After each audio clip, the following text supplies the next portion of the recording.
J'ai une personne de la Chambre des métiers qui est venue me démarcher pour un projet environnemental et professionnel. On a tout de suite adhéré au projet parce qu'on trouve que c'est quelque chose d'intéressant, d'important, que chacun peut y mettre sa pierre. C'était directement pour moi, je remplissais toutes les conditions. J'ai dit ok, je vais être éco-artisan.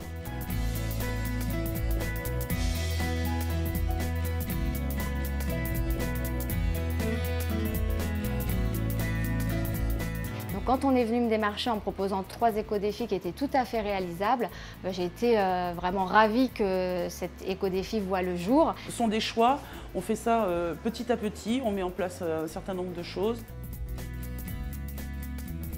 J'ai eu une liste de défis à suivre qui était pour moi assez simple, promettant pas de prospectus, ça tombait bien, j'en fais pas.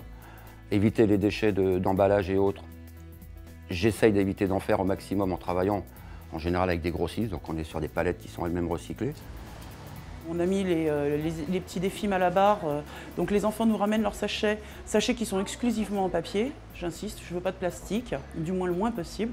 On leur demande de ramener les sachets en papier de manière à les réutiliser. On leur offre un petit Malabar en contrepartie, c'est la récompense, bien sûr. Je me suis basée sur la chimie, moins rejeter de chimie dans les eaux. Je m'occupe de la couleur végétale, je lave mes serviettes, je m'occupe de verser du café ou de l'eau dans des verres que je lave. J'ai des sacs en papier et non plus en plastique. Il y a un label qui régisse ça pour exprimer aux gens qui passent qu'il existe ici une personne qui s'occupe de l'environnement. Je trouvais ça très très bien en fait.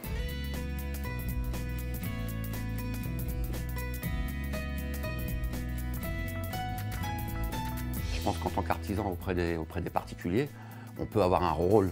Le label me semble vraiment être lié à quelque chose qu'on met en pratique concrètement, réellement, et les gens pourront savoir ça. On fait de la pédagogie en permanence dans la boutique.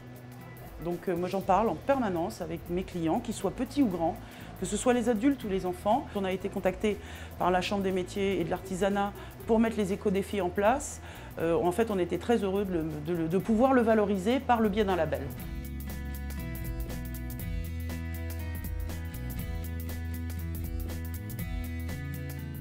Si je devais proposer cette opération moi-même à d'autres artisans, je leur dirais que c'est important, que chacun d'entre nous doit mettre une pierre à cet édifice.